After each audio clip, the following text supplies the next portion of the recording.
When I went bald, I heard my gold digger daughter-in-law joking with her friends. The shrew was already ugly. Now she looks big-headed too. Thank God I kept my husband's $128 million inheritance a secret. I'm glad to have you here. Follow my story until the end and comment the city you're watching from, so I can see how far my story has reached.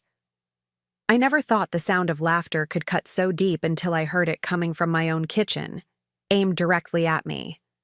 The wig felt heavier than usual that Tuesday evening as I sat in the living room, pretending to watch the news while my daughter-in-law Ainsley chatted on the phone with her friends.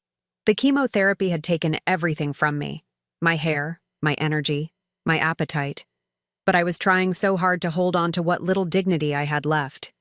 At 69, after losing my husband Judd just 2 years ago, this house felt more like a prison than the home where I'd raised my son Wesley. Oh my God, you should see her. Ainsley's voice carried easily through the thin walls. She was probably in the kitchen, twirling that blonde hair of hers around her finger like she always did when she was gossiping. The old bat looks absolutely ridiculous in that cheap wig.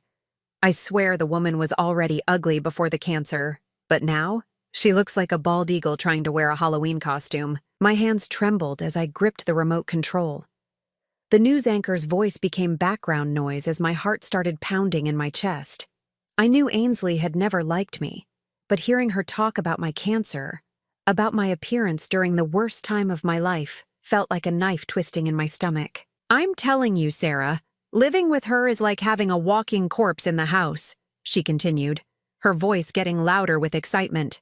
Wesley keeps saying we need to be patient because she's sick, but honestly, how long are we supposed to pretend we care? The woman just sits there all day, looking miserable, making everyone else miserable too. I heard footsteps on the stairs and quickly turned up the volume on the television, trying to look absorbed in a story about local road construction. Wesley appeared in the doorway, still wearing his work clothes, his tie loosened around his neck. At 42, he looked so much like his father that sometimes it physically hurt to look at him. But where Judd had kind eyes that crinkled when he smiled, Wesley's eyes always seemed to be somewhere else. Always calculating, always tired. "Hey, Mom," he said without really looking at me. "How are you feeling today?" It was the same question he asked every day, delivered in the same flat tone that suggested he didn't really want an answer. Before I could respond, Ainsley's laughter echoed from the kitchen again, followed by more cruel words that I pretended not to hear. "She's telling her friends about her yoga class," Wesley said, noticing my glance toward the kitchen. "You know how women are when they get together." I nodded, not trusting my voice. Wesley had always been good at making excuses for Ainsley, even when her behavior was inexcusable. When she accidentally threw away my mother's china claiming she thought it was old junk. When she rearranged the living room and put all of Judd's photos in a box to help me move on. When she suggested I might be more comfortable in the guest room because the master bedroom was too big for just one person. "Wesley, can you come here for a second?" Ainsley called from the kitchen, her voice suddenly sweet as honey. "I need help reaching something." He disappeared without another word, leaving me alone with the television and the echo of her cruel words. I reached up and touched the wig, feeling the synthetic fibers that would never be as soft as my real hair had been. Judd used to love running his fingers through my hair, especially on Sunday mornings when we'd lie in bed reading the newspaper together. "Beautiful," he'd whisper, and I actually believed him. Now I felt like exactly what Ainsley had called me, a walking corpse. The murmur of their voices drifted back from the kitchen, too low for me to make out words, but the tone was intimate, conspiratorial. They were probably discussing me, planning something. They often did that, made decisions about my life, my health, my living situation without including me in the conversation. It had started small, with Ainsley suggesting I might want to take it easy and let her handle the grocery shopping. Then it was the cleaning, the cooking, the managing of my medications. Before I knew it, I'd become a guest in my own home. I closed my eyes and tried to remember the last time Wesley had defended me, had stood up to his wife when she was being cruel. I couldn't recall a single instance, not when she threw away my garden tools because they were cluttering up the garage, not when she invited her parents for Christmas without asking me first. Not when she started referring to the house as ours instead of Norma's. The cancer had made everything worse. What little independence I'd managed to maintain disappeared when the treatment started. Ainsley took control of everything with the efficiency of a general commanding troops, and Wesley seemed grateful that his wife was handling things so he didn't have to. They talked around me, over me, about me, but rarely to me. "Oh, that's hilarious," I heard Ainsley say, her voice carrying again. "You know what I told Wesley yesterday? I said we really need to start thinking about her future living arrangements. I mean, she's not getting any younger, and with the cancer. Well, let's just say we need to be realistic about what's coming." My blood ran cold. Living arrangements. They were talking about putting me in a home. I stood up slowly, my joints aching from sitting too long, and walked to the window. Outside, the neighborhood looked exactly the same as it had when Judd and I first moved here 30 years ago. The Millers still lived next door, though they were in their 80s now. The Johnsons' grandchildren rode bikes up and down the street, just like their children had done a generation ago. This was my life, my world, my home. But apparently, according to my daughter-in-law, it was time for me to leave it. I heard Wesley's low voice respond to something Ainsley had said, but I couldn't make out his words. Whatever he was saying, it made her laugh again, that sharp, satisfied laugh that told me everything I needed to know about where his loyalties lay. Turning away from the window, I caught my reflection in the dark glass. Ainsley was right about one thing. I did look terrible. The wig sat awkwardly on my head, never quite feeling natural no matter how I adjusted it. My skin was pale and thin from the treatments, and I'd lost so much weight that my clothes hung loose on my frame. I looked old, sick, defeated. But as I stared at that reflection, something shifted inside me. Maybe it was anger, maybe it was hurt, or maybe it was just exhaustion from trying so hard to be grateful for their kindness, when what I really felt was completely unwanted. I thought about Judd, about what he would say if he could see how they were treating me. He'd always been protective, sometimes too protective, but he would never have tolerated anyone speaking about me the way Ainsley did. He would have put a stop to it immediately. As I climbed the stairs to my bedroom, the guest room now, according to Ainsley's redecorating, I realized that for the first time since Judd's death, I was truly, completely alone. And maybe that wasn't entirely a bad thing. The next morning brought no relief from the previous evening's revelation. I woke up to the sound of Ainsley's voice drifting up from downstairs, bright and cheerful as she talked to someone on the phone, probably making more plans for my life without consulting me. I lay in the narrow guest bed, staring at the ceiling that used to be my sewing room, and tried to remember when everything had changed. When had I become the burden instead of the mother? When had my own son stopped seeing me as a person worth defending? Getting dressed took longer these days. The wig required careful positioning, and my hands shook slightly as I applied the makeup that was supposed to give me some color, but mostly just made me look like I was playing dress-up. I could hear Ainsley moving around downstairs, probably making her protein smoothie and checking her phone for messages from her personal trainer.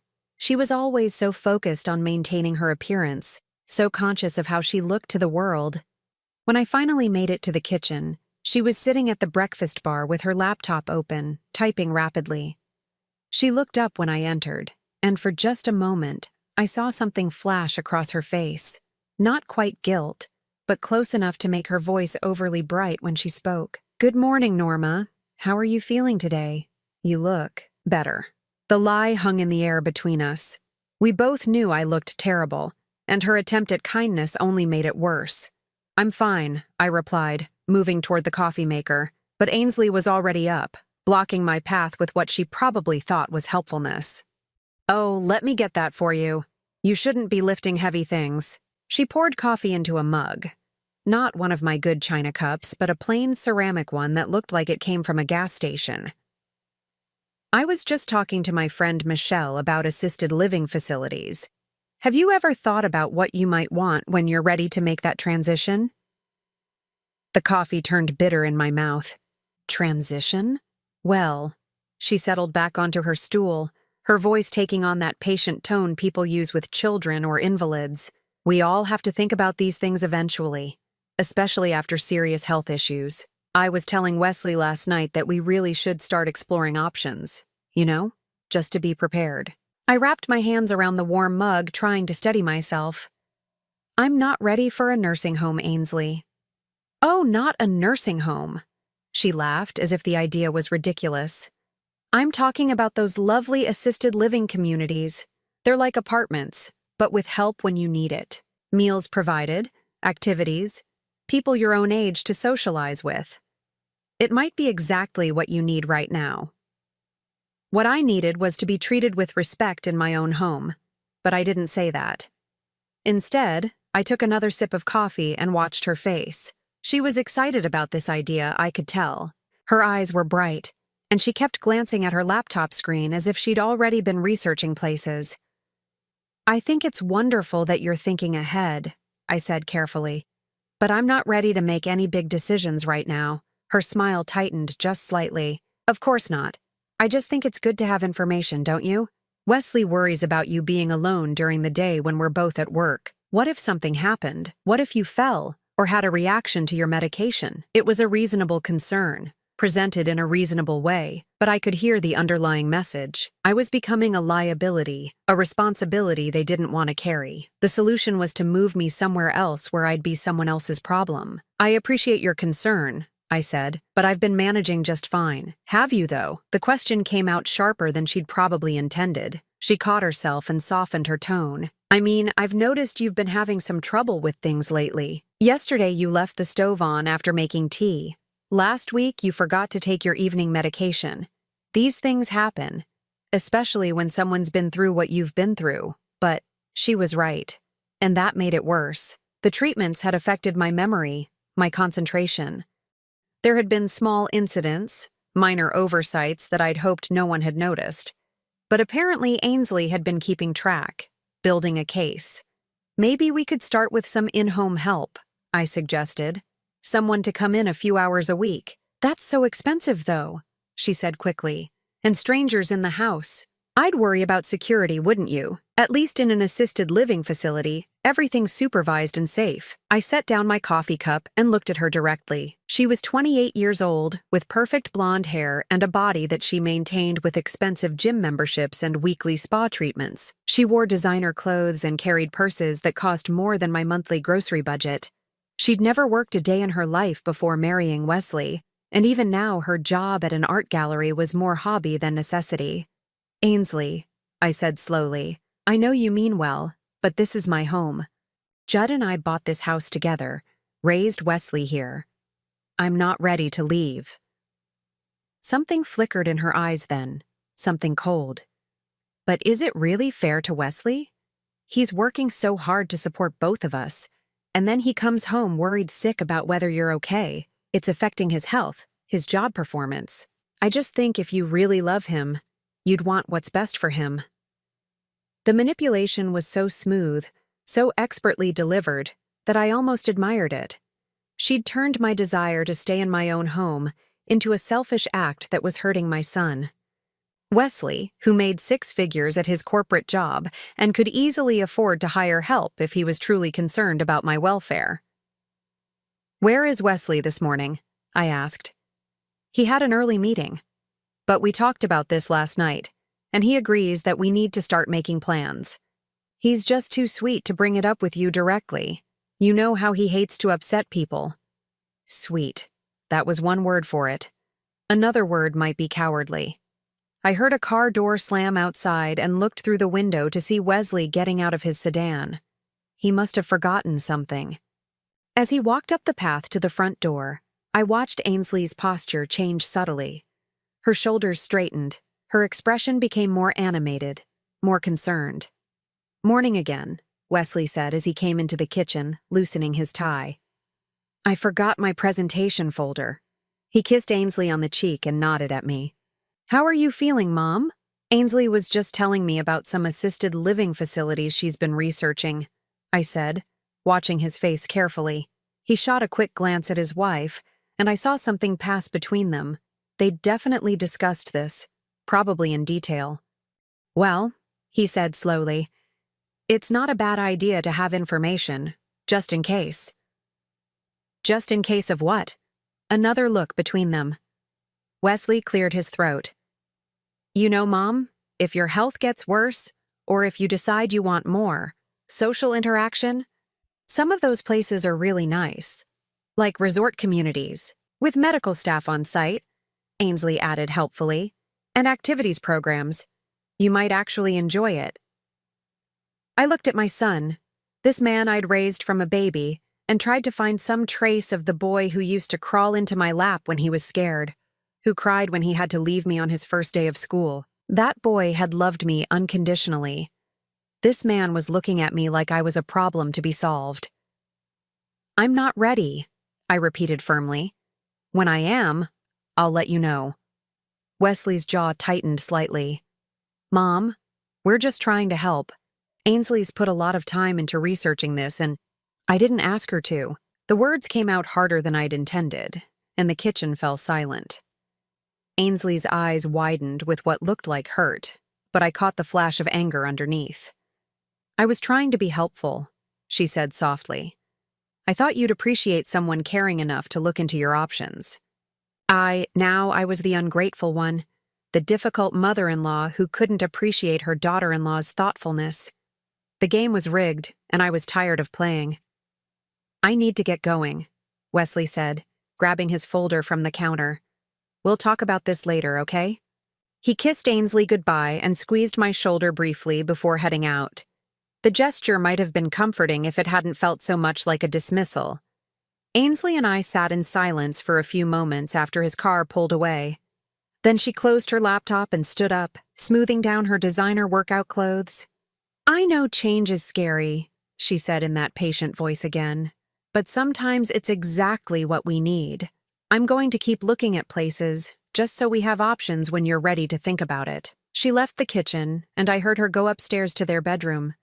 A few minutes later, she came back down in full workout gear and grabbed her gym bag. I'll be back around noon, she called out. Try to take it easy today, okay? Then she was gone, and I was alone in the house that felt less like home every day. I sat there for a long time, thinking about the conversation, about the way they'd tag-teamed me, about how easily they'd made me feel selfish for wanting to stay in my own home. They were planning my life around their convenience, and they were doing it with smiles and concern and the pretense that they were helping me. But as I sat there, something else occurred to me. Something they didn't know, something no one knew except me. I wasn't nearly as helpless as they thought I was. That afternoon, while Ainsley was at her yoga class and Wesley was still at work, I did something I hadn't done in months. I climbed the stairs to the attic. The pull-down ladder creaked under my weight, but I managed it. The attic was dusty and warm, filled with boxes of Christmas decorations, old furniture, and memories I'd been avoiding since Judd's death. But I wasn't looking for memories today.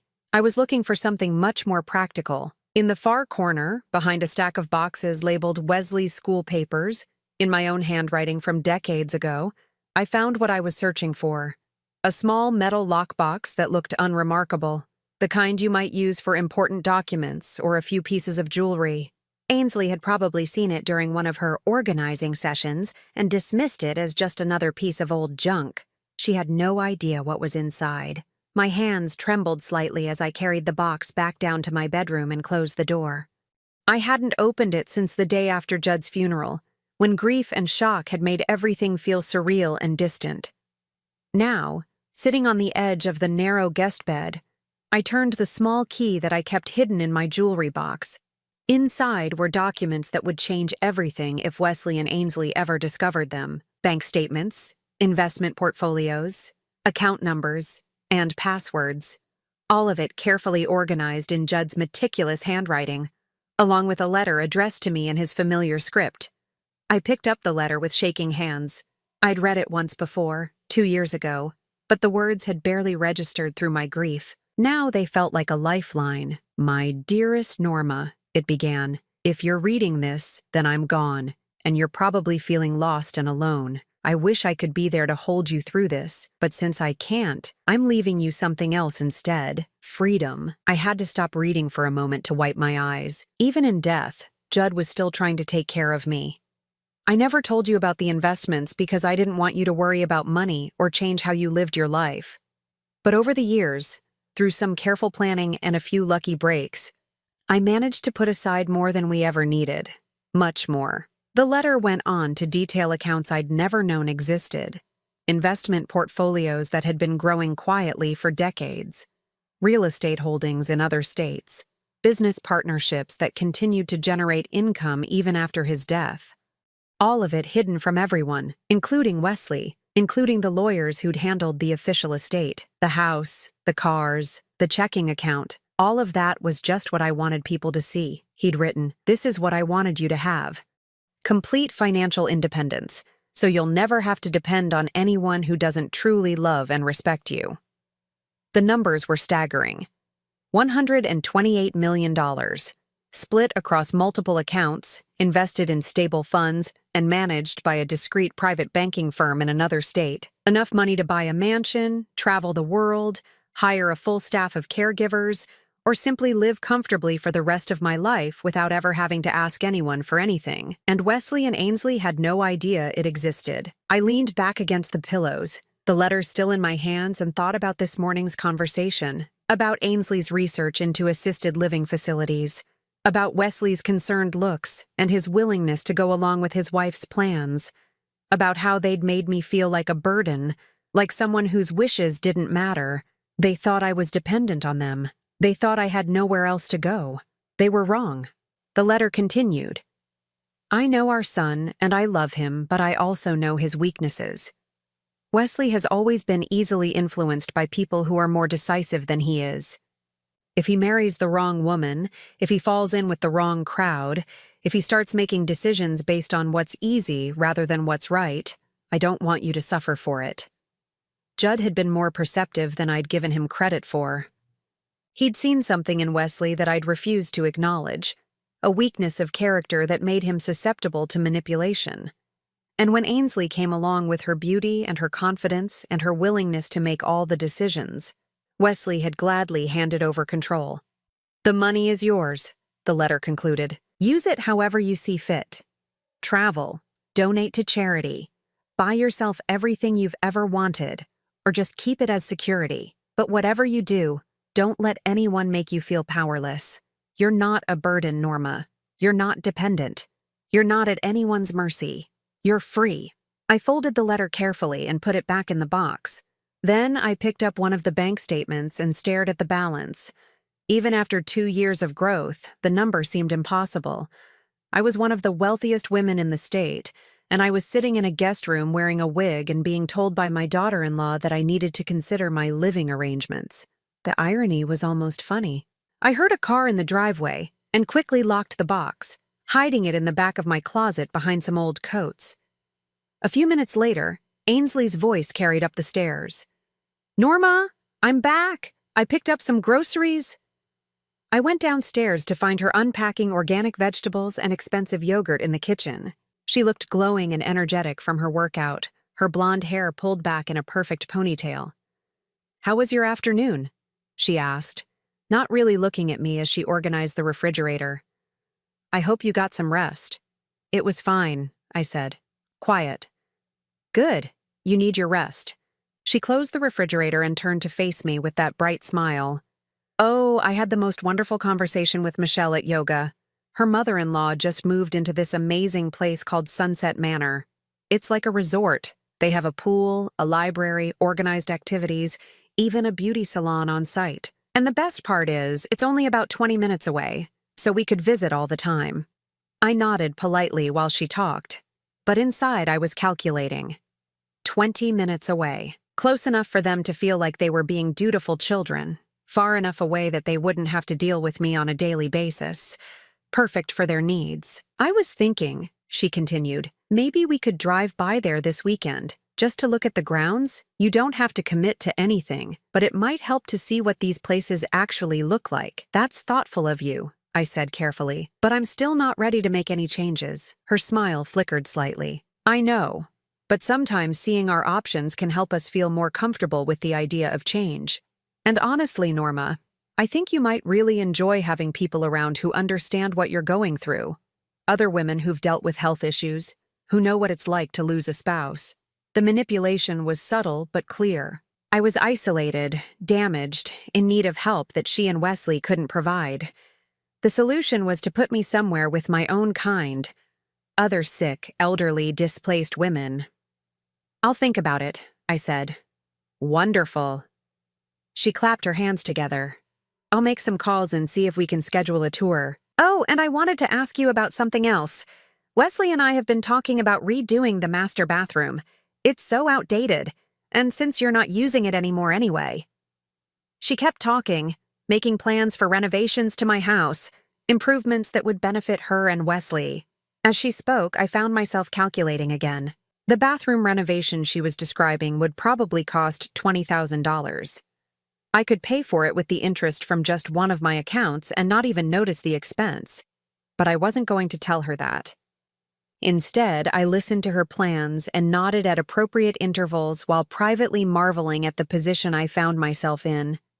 I was probably the wealthiest person in this entire neighborhood, possibly in the entire city, and my daughter-in-law was standing in my kitchen explaining why I needed to be moved to an assisted living facility for my own good. "So, what do you think?"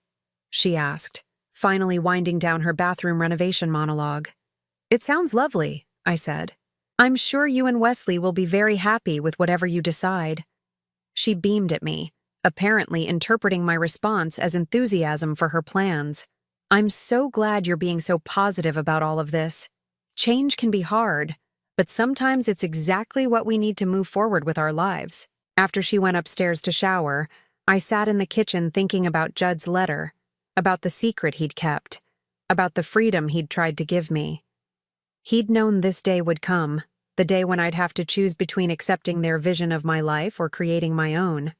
The question was, what was I going to do with that freedom? As I heard the shower running upstairs, I allowed myself to smile for the first time in weeks. Ainsley and Wesley thought they held all the cards, thought they were managing a helpless old woman who had no choices. They had no idea what game they were actually playing. The breaking point came 3 weeks later, on a Thursday morning that started like any other, but ended with me finally understanding exactly where I stood in my own family. I'd been feeling stronger lately, though I kept that to myself. The last round of chemotherapy was behind me, and while I was still wearing the wig and moving carefully, I had more energy than I'd had in months. I'd even started taking small walks around the neighborhood in the early mornings, when Ainsley was still asleep and Wesley had already left for work. That morning, I came back from my walk to find Ainsley in the living room with 2 strangers, a middle-aged woman in a business suit and a younger man with a clipboard. They were standing near the mantelpiece, and the woman was examining one of my mother's china figurines with obvious interest. "Oh, there you are," Ainsley said when she saw me. Her voice had that overly bright quality that meant she was nervous about something. "Norma, I'd like you to meet Janet from Prestige Estate Sales and her assistant Mark. I asked them to come take a look at some of your collectibles." My blood ran cold. "My collectibles?" Janet smiled at me with professional sympathy. "Mrs. Holloway." Ainsley explained that you're planning to downsize soon, and you're concerned about what to do with some of your more valuable pieces. I specialize in helping families transition these kinds of items. You have some lovely things here. I looked around my living room with new eyes. They were evaluating my possessions, pricing them, deciding what was worth selling. The china cabinet that had belonged to my grandmother, the antique clock that Judd had given me for our 20th anniversary, the Persian rug we'd bought on our honeymoon. "I haven't decided to sell anything," I said carefully. Ainsley's laugh sounded forced. "Well, of course not yet. This is just an evaluation. Janet's giving us an idea of what things might be worth, for insurance purposes. And if you do decide to move to a smaller place, it's good to know what you have." The lie was smooth and well-practiced. I wondered how long she'd been planning this, how many phone calls she'd made while I was out walking or resting. "Your Hummel collection alone is worth quite a bit," Janet was saying, making notes on her clipboard. "And this china set, is it complete? Service for 12? 8, I said quietly. It was my mother's. Still very valuable, probably $1,500 to $2,000 for the set. depending on condition. I watched Ainsley's eyes light up at the numbers. She was already spending the money in her head, probably planning what she'd do with the space once my clutter was gone. Janet was also telling me about their full-service option, Ainsley said. They can handle everything. Packing, selling, even cleaning the house afterward. Isn't that wonderful? It would take all the stress off of you when you're ready to make your move. When? Not if. The decision had already been made, apparently. I think there's been a misunderstanding, I said, my voice getting stronger. I'm not planning to move anywhere. Janet looked confused, glancing between Ainsley and me. Oh, I'm sorry. Ainsley said you were definitely transitioning to assisted living and needed to liquidate your household goods. The word liquidate hit me like a slap. My entire life reduced to household goods to be liquidated. Perhaps I should come back another time, Janet said diplomatically, sensing the tension in the room. That might be best, I said firmly. After Janet and Mark left, Ainsley turned to me with that patient expression I'd come to hate. Norma, I know that was overwhelming, but I really think having the information will help you feel more in control when you're ready to make decisions. I never asked you to call them. I know, but someone has to think practically about these things. You can't take everything with you to a smaller place, and it's better to have a plan than to try to figure it out at the last minute. I stared at her, this beautiful young woman who'd moved into my house and was systematically dismantling my life while pretending to help me. What gave you the impression that I was definitely moving? Her mask slipped slightly. Wesley and I both think it would be best. You're not getting any younger, and with your health issues. My health is improving. Is it, though? She tilted her head with fake concern. Because yesterday, you seemed confused about what day it was, and last week you forgot to turn off the iron. These things add up, you know. We're worried about your safety. I had been confused about the day. It was Saturday, but I'd thought it was Sunday for some reason, and I had left the iron on, though it had an automatic shutoff that I knew would protect the house. But she was keeping track of every small mistake, building a case for my incompetence. I'm managing fine, I said. Are you, though? Really? Her voice was getting sharper now that the strangers were gone. Because from where I'm sitting, it looks like you're in denial about your limitations. And that's dangerous. Not just for you, but for all of us living in this house. The threat was subtle, but clear. If I didn't agree to leave voluntarily, they'd find a way to make me leave. This is my house, I said quietly. Yes. And we want you to get the full value out of it when you sell. That's why I'm trying to help you organize everything now, while we can take our time and make good decisions. Sell. She was talking about me selling my house, as if it were a foregone conclusion. That afternoon, after Ainsley left to meet friends for lunch, I called the private banking firm that managed my accounts. I'd memorized the number from Judd's papers but had never used it. The woman who answered was professional and discreet. Mrs. Holloway, how can I help you today? I'd like to make some arrangements, I said. I think it's time I became more actively involved in managing my assets. 2 hours later, I'd set up a private consultation for the following week. I'd also inquired about real estate services, financial planning, and legal assistance. If Ainsley wanted to make plans for my future, I'd make some plans of my own. That evening, Wesley came home to find me in the kitchen making dinner, something I hadn't done in weeks. I'd found the energy to cook his favorite meal, pot roast with vegetables, the way I used to make it when he was growing up. This smells amazing, Mom, he said, loosening his tie. You didn't have to go to all this trouble. It's no trouble, I said. I wanted to. Ainsley appeared a few minutes later, fresh from her afternoon out. She looked surprised to see me at the stove, then pleased in a way that made me suspicious. How wonderful! You're feeling so much better. I was just telling my friend Lisa that you've been having more good days lately. We sat down to dinner, and for a few minutes, it almost felt like a normal family meal. Wesley complimented the food, Ainsley talked about her day, and I listened to them discuss their plans for the weekend. But underneath the pleasant conversation, I could feel the undercurrent of their assumptions about my future. Mom, Wesley said as we were finishing dessert, Ainsley told me about the estate sale people coming by today. I hope that wasn't too overwhelming. I set down my fork and looked at him directly. Wesley, are you under the impression that I've agreed to move somewhere? He shifted uncomfortably in his chair. Well, not exactly agreed, but we've been talking about it, and it seems like the logical next step. Logical for whom? Ainsley jumped in before he could answer.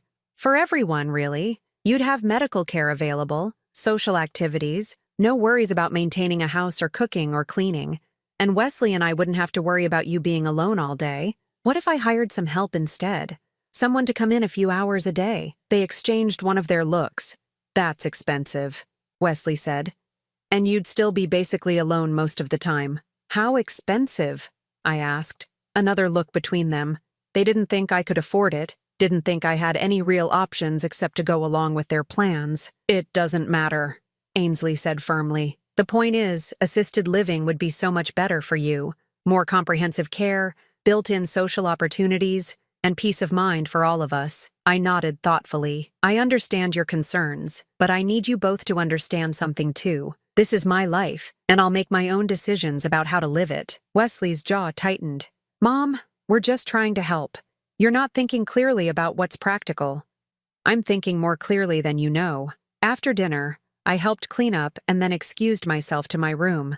I could hear them talking in low voices in the kitchen, probably discussing my stubbornness and how to overcome it. Sitting on my bed with Judd's letter in my hands, I made my decision. It was time to show them exactly how clearly I could think. The next morning, while they were both out, I made 3 phone calls. The first was to a real estate agent in Scottsdale, Arizona, a city I'd always wanted to visit. The second was to a moving company that specialized in discreet, high-end relocations. The third was to a lawyer who specialized in estate planning and family law. By the time Ainsley returned from her morning yoga class, I had appointments set up and plans in motion. It was time to take control of my own life. The next 3 weeks passed in a blur of secret phone calls and carefully planned meetings.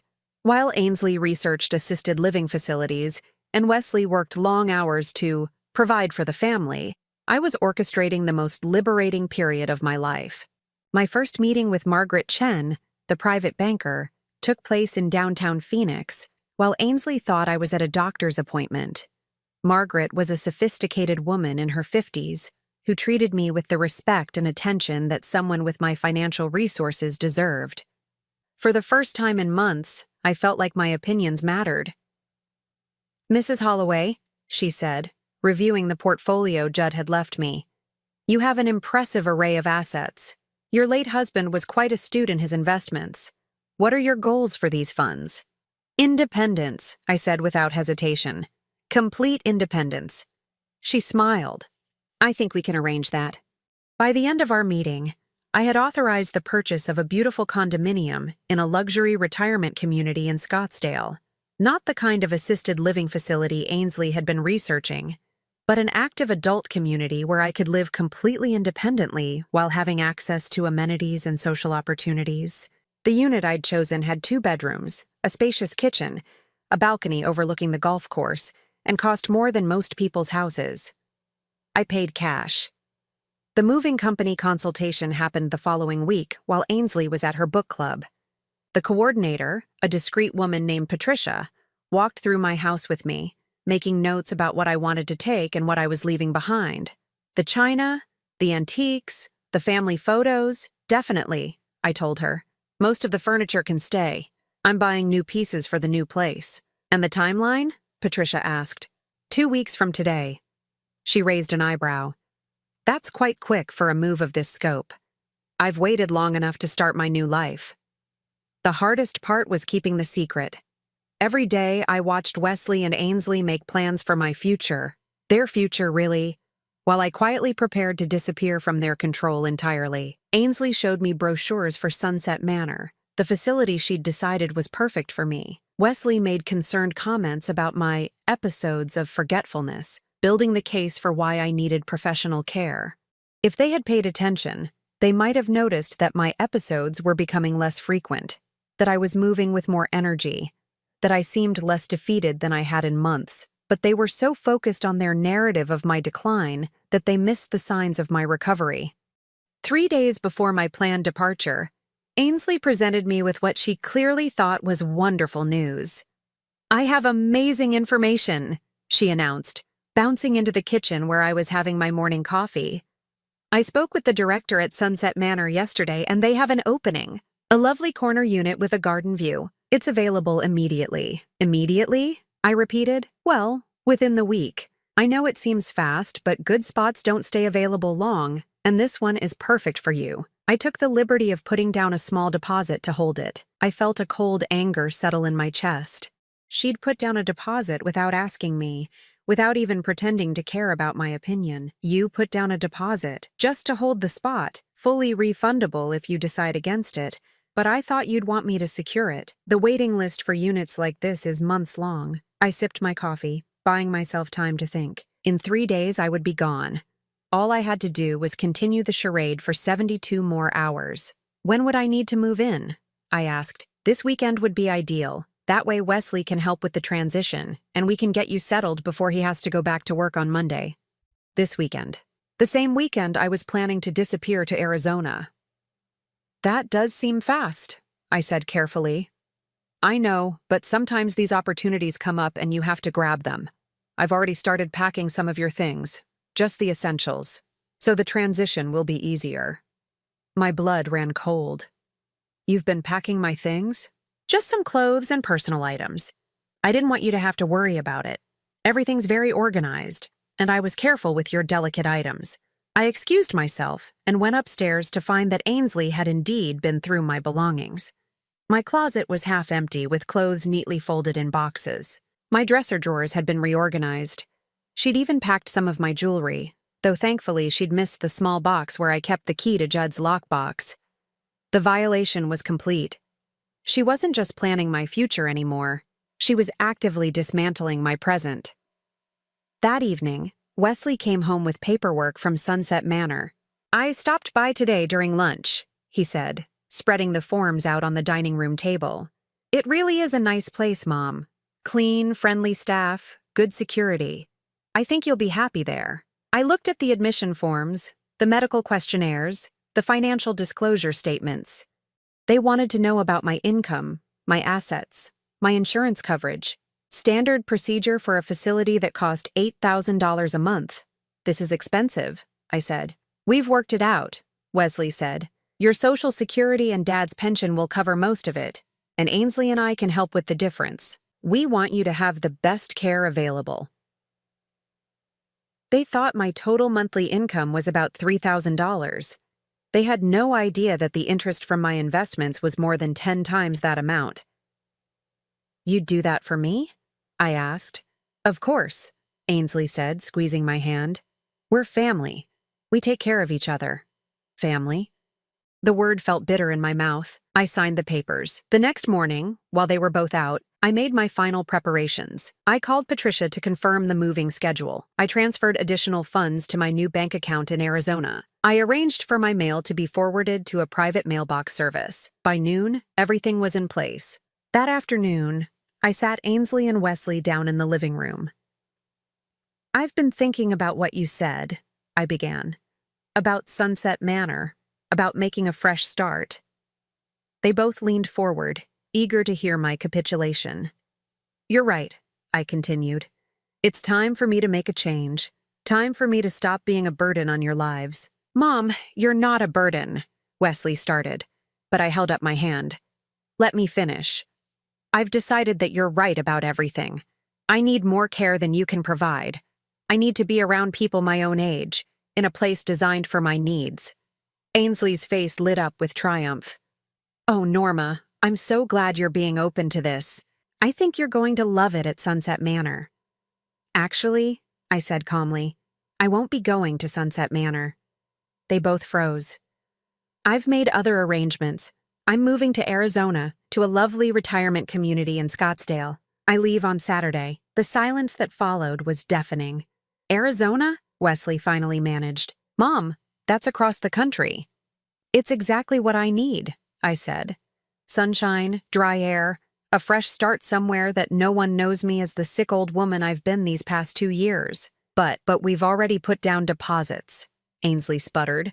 We've made arrangements. You made arrangements, I corrected, without asking me. Just like you called the estate sale people without asking me. Just like you've been packing my belongings without asking me. Wesley's face was flushed. Mom, this is crazy. You can't just move across the country by yourself. Who's going to take care of you? I'm going to take care of myself. With what money? Ainsley demanded, her mask finally slipping completely. You can't afford a place in Arizona. I smiled at her. Actually, I can. And then I told them about Judd's real estate holdings in Phoenix. Not about the full extent of my inheritance.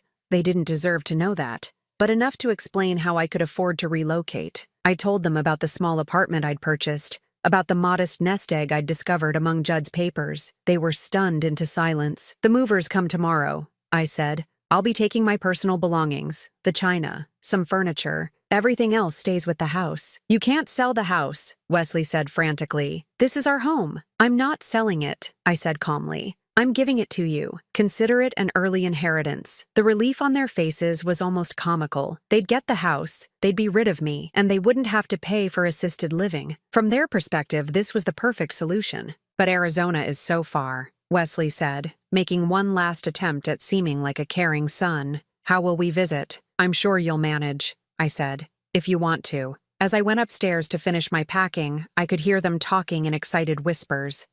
They were probably already planning how they'd redecorate, how they'd use the space, how much money they'd save. That night, I lay in the guest bed for the last time, listening to the sounds of the house I'd lived in for 30 years. Tomorrow, I would wake up and begin the most exciting chapter of my life. For the first time since Judd's death, I fell asleep smiling. 6 months later, I stood on my balcony in Scottsdale, watching the sunset paint the desert mountains in shades of gold and crimson. My hair had grown back, silver and soft, and I'd stopped wearing the wig weeks ago. I felt more like myself than I had in years. The retirement community had exceeded even my highest expectations. Desert Springs wasn't an assisted living facility. It was a luxury resort that happened to be populated entirely by active adults over 55. My condominium had 2 bedrooms, a gourmet kitchen, and a view that never failed to take my breath away. The community offered everything from golf lessons to art classes to wine tastings, and I'd thrown myself into activities with an enthusiasm that surprised everyone, including myself. I'd made friends, real friends, not people who tolerated me out of obligation. Eleanor from next door had become my closest companion. A widow in her 70s who'd moved here from Chicago after her children started making noises about her being too isolated.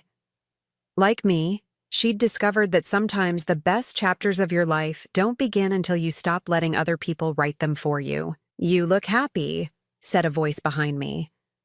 I turned to find Dr. Martinez, my neighbor from across the hall and my occasional dinner companion.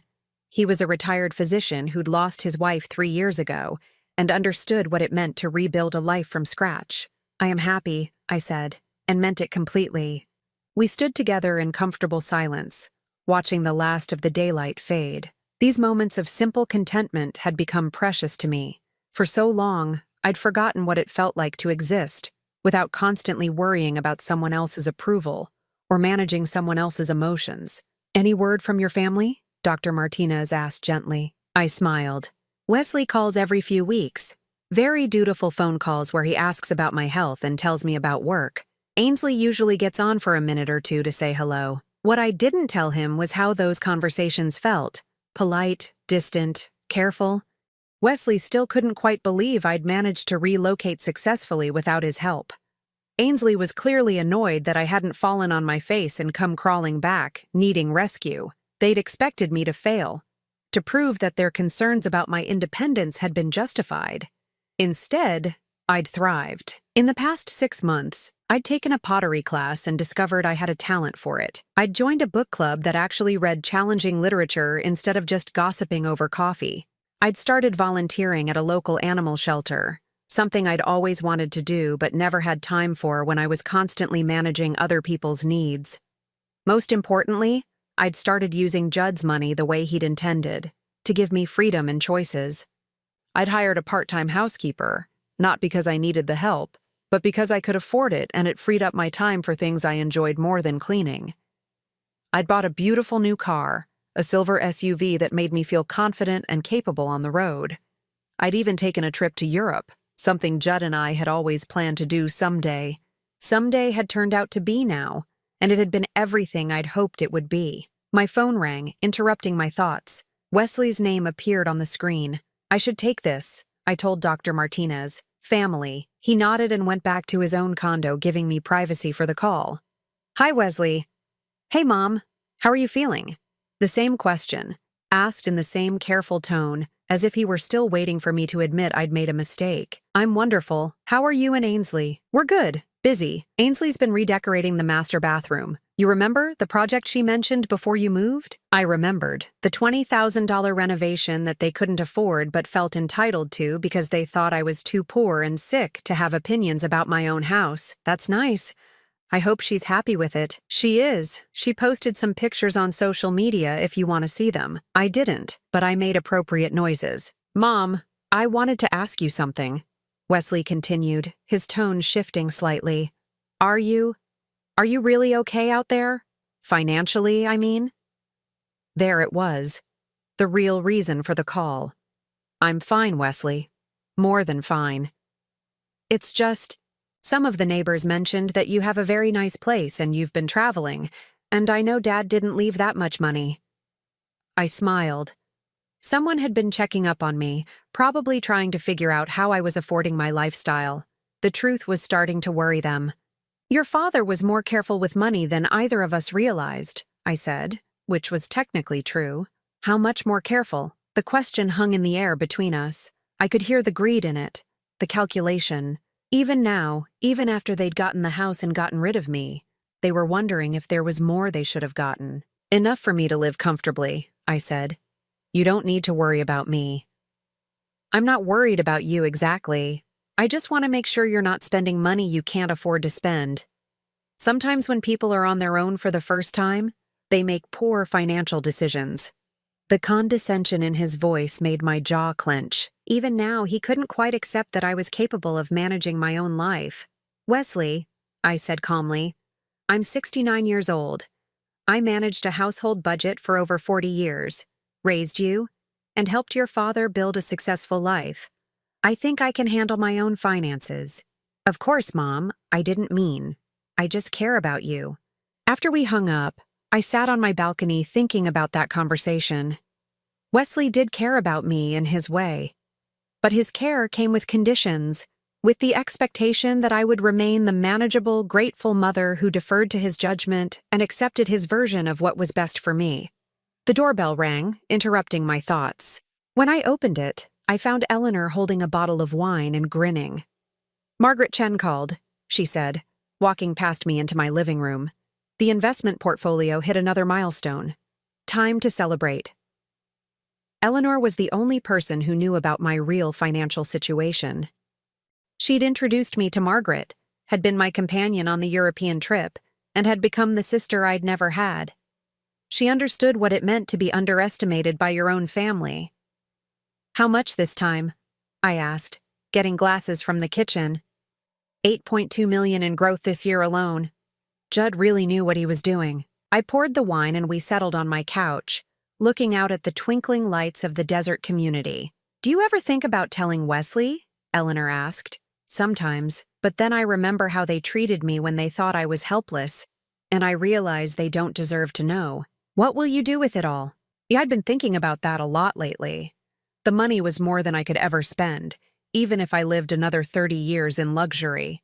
I'm setting up a foundation, I said, for women who need help starting over after major life changes. Divorce, widowhood, illness, situations where they need resources to rebuild. Eleanor raised her glass. Judd would be proud. I think he would. He always said money was only worth something if it gave you freedom to live the life you wanted. As we sat there sipping wine and planning my foundation, I thought about the letter Judd had left me. He'd been right about everything. About Wesley's weaknesses, about Ainsley's manipulation, about the importance of having choices. But most importantly, he'd been right about freedom. My phone buzzed with a text message. For a moment, I thought it might be Wesley again, but the name on the screen made me smile. It was from James, a man I'd met in my pottery class, a widower like me, Someone who understood that starting over at our age wasn't settling for less. It was choosing more. We'd been having dinner together once a week, taking long walks, talking about books and travel and the future. Would you like to have dinner tomorrow night? His message read. I found a new restaurant I think you'd enjoy. I typed back, I'd love to. Eleanor noticed my smile. James? James. Good. You deserve someone who sees how amazing you are. As Eleanor left and I prepared for bed, I looked around my beautiful home, really looked at it. The art I'd chosen because I loved it, not because it matched someone else's taste. The books I was reading because they interested me, not because someone else thought they were appropriate. The calendar filled with activities I'd chosen, plans I'd made, a life I was actively creating instead of just enduring. This was what Judd had given me. Not just financial security, but the power to choose who I wanted to be and how I wanted to live. 6 months ago, I'd been a sick old woman in a wig, being told by my own family that I needed to accept my limitations and be grateful for whatever care they decided to provide. Now I was Norma Holloway, a woman with resources and options and a future full of possibilities. Wesley and Ainsley would never understand the choice I'd made. To them, I'd always be the mother and mother-in-law who'd become inconvenient, the burden they'd managed to relocate successfully. They had no idea that I was living better than they were, that I had more money than they could imagine, that I'd built a life more fulfilling than anything I'd had when I was trying so hard to earn their approval, and I intended to keep it that way. As I turned off the lights and prepared for bed, I whispered a quiet thank you to Judd.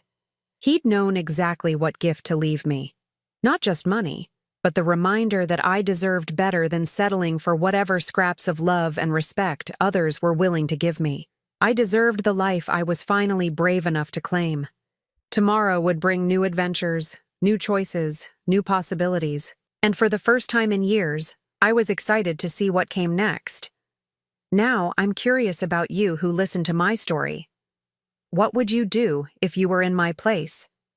Have you ever been through something similar? Comment below, and meanwhile I'm leaving on the final screen 2 other stories that are channel favorites, and they will definitely surprise you. Thank you for watching until here.